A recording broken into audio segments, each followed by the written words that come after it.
जो भारत की सबसे बड़ी व्यापारिक समूह है, जिसकी स्थापना जमशेदजी टाटा ने की और उनके परिवार की पीढ़ियों ने इसका विस्तार किया और इसे कामयाब बनाया।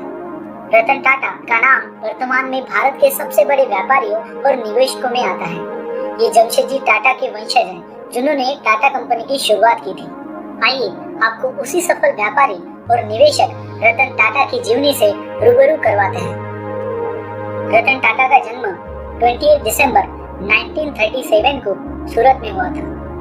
ये टाटा ग्रुप के संस्थापक जमशेदजी टाटा के प्रपौत्र हैं। 1940 के दशक में मध्य में रतन टाटा के माता पिता नवल टाटा और सोनू टाटा दोनों अलग हो गए थे। उस समय रतन टाटा केवल 10 वर्ष के थे और उनके छोटे भाई जिमी केवल 7 वर्ष के थे। अब इन दोनों भाई की जिम्मेदारी उनकी दादी नवजाबाई टाटा पर आ गई थी और उन्हीं ने इन दोनों का पालन पोषण किया था। बाद में रतन टाटा के पिताजी ने दूसरा विवाह कर लिया था, जिसके उनके एक सौतेले भाई नोएल टाटा का जन्म हुआ था। रतन टाटा ने अपनी शुरुआती पढ़ाई cathedral and John corner school Mumbai और बिशप कॉटन स्कूल शिमला से पूरी की। फिर बैचलर डिग्री इन आर्किटेक्चर व स्ट्रक्चरल इंजीनियरिंग की पढ़ाई पूरी करने के लिए 1962 में कॉर्नेल यूनिवर्सिटी चले गए। फिर 1975 में हार्वर्ड बिजनेस स्कूल से एडवांस मैनेजमेंट प्रोग्राम की पढ़ाई पूरी की। इसके बाद उन्हें IBM में जॉब का ऑफर मिला था, लेकिन उन्होंने मना कर दिया था। रतन टाटा ने अपने करियर की शुरुआत टाटा ग्रुप के साथ 1961 में की थी। इसके लिए सबसे पहले उनको जमशेदपुर के टाटा स्टील प्लांट में भेजा गया था, जहां के कारीगरों के साथ मिलकर उन्होंने काम की बारीकियां सीखी थी। 1971 में रतन टाटा को राष्ट्रीय रेडियो और इलेक्ट्रॉनिक्स कंपनी लिमिटेड नेल्को का डायरेक्टर इंचार्ज नियुक्त किया गया, एक कंपनी जो कि सख्त वित्तीय कठिनाई की स्थिति में थी। जब रतन ने कार्यभार संभाला, उपभोक्ता इलेक्ट्रॉनिक्स नेल्को की बाजार में हिस्सेदारी 2% थी और घाटा बिक्री का 40% था। फिर भी JRD ने रतन टाटा के सुझाव का अनुसरण किया। 1972 से लेकर 1975 तक नेल्को ने अपनी बाजार में हिस्सेदारी 20% तक बढ़ाई और अपना घाटा भी पूरा कर लिया। लेकिन 1975 में भारत की प्रधानमंत्री इंदिरा गांधी ने आपात स्थिति घोषित कर दी, जिसकी वजह से आर्थिक मंदी आ गई। इसके बाद 1977 में यूनियन की समस्याएं हुई, इसलिए मांग के बढ़ जाने पर भी उत्पादन में सुधार नहीं हो पाया। टाटा ने यूनियन की हड़ताल का सामना किया। 7 माह के लिए तालाबंदी कर दी गई। 1977 में रतन को इम्प्रेस मिल सौंपा गया। यह टाटा नियंत्रित कपड़ा मिल थी। जब उन्होंने कंपनी का कार्यभार संभाला, यह टाटा समूह की बीमार इकाइयों में से एक थी। इम्प्रेस को भारी नुकसान होने लगा, इसलिए कुछ टाटा निदेशकों ने, मुख्यतः नानी पालखीवाला ने ये फैसला लिया कि टाटा को मिल समाप्त कर देनी चाहिए, जिसे अंत में 1986 में बंद कर दिया गया। 1991 में JRD टाटा ने टाटा सन्स के चेयरमैन के रूप में रतन टाटा को उनका उत्तराधिकारी घोषित किया और उनको सारा कार्यभार सौंप दिया। रतन टाटा ने पुरानी गाड़ी को बाहर निकाल दिया और युवा प्रबंधकों को जिम्मेदारियां दी गई। 1998 में रतन टाटा ने स्मॉल कंसेप्ट कार में अपना हाथ आजमाने का सोचा। काफी मेहनत और प्लानिंग के बाद उन्होंने एक कार लॉन्च की, जिसका नाम था टाटा इंडिका। कंपनी ने इस कार को बनाने में काफी मेहनत की थी, पर लोगों को ये कार बिल्कुल भी पसंद नहीं आई और एक्सपर्ट्स ने भी इस कार में बहुत सी वीकनेस बताई। इस वजह से 1999 तक टाटा मोटर्स को काफी लॉस का सामना करना पड़ा। टाटा मोटर्स का फ्यूचर अब अंधेरे में नजर आ रहा था। अपने लॉस को देखते हुए रतन टाटा ने टाटा मोटर्स को बेचने की तैयारी कर ली थी। रतन टाटा टाटा मोटर्स को बेचने के लिए फोर्ड कंपनी के ओनर से मिलने USA गए। फोर्ड कंपनी उस टाइम स्मॉल कंसेप्ट कार्स में टॉप पर थी। रतन टाटा फोर्ड कंपनी के मीटिंग रूम में 3 घंटों तक बैठे। इस मीटिंग में फोर्ड कंपनी के ओनर और वहां के एम्प्लॉयज ने रतन टाटा की खूब इंसल्ट की। फोर्ड के ओनर ने रतन टाटा को कहा, जब आपको स्मॉल कंसेप्ट कार के बारे में कुछ पता ही नहीं है तो आप इस बिजनेस में आए हैं क्यों? हम आप पर एहसान कर रहे हैं, ये आपकी टाटा कंपनी खरीद कर। उस समय रतन को काफी बेइज्जती महसूस हुई और वो उस मीटिंग को वही अधूरा छोड़कर बिना डील के वापस इंडिया आ गए। अब रतन टाटा ने अपने अपमान का बदला लेने की ठान ली थी। अपनी मेहनत को बढ़ाकर उन्होंने एक और कार बनाई जिसका नाम था टाटा इंडिका V2।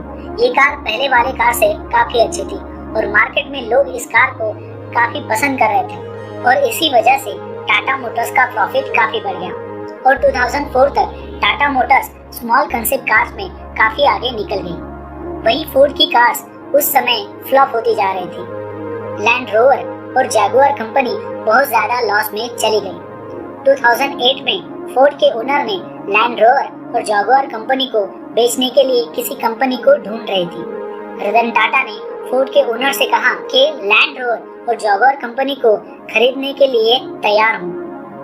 रतन टाटा ने फोर्ड के ओनर से कहा कि लैंड रोवर और जैगुआर कंपनी को खरीदने के लिए तैयार है।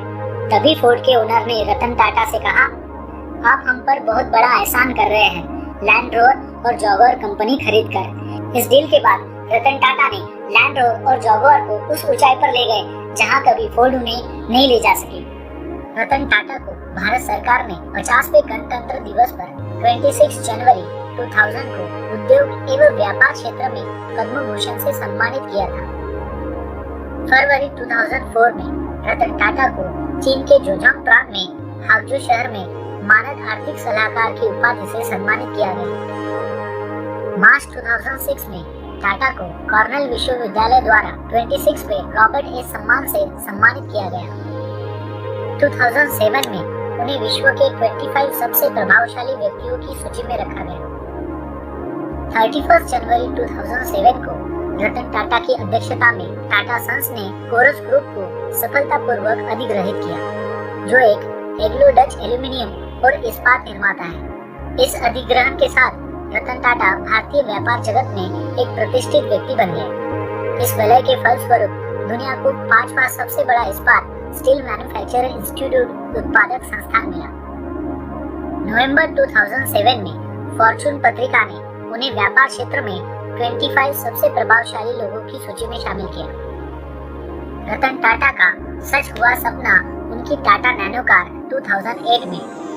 रतन टाटा का सपना था कि 1 लाख रुपीस की लागत की कार बनाई जाए। नई दिल्ली में ऑटो एक्सपो में 10 जनवरी 2008 को इस कार का उद्घाटन करके उन्होंने अपने सपने को पूरा किया। टाटा नैनो कार विश्व की सबसे सस्ती कार बनी। टाटा नैनो के 3 मॉडलों की घोषणा की गई और रतन टाटा ने सिर्फ 1 लाख रुपीस कीमत की कार बाजार को देने का वादा पूरा किया। साथ ही इस कीमत पर कार उपलब्ध कराने के अपने वादे का हवाला देते हुए कहा, वादा एक वादा है।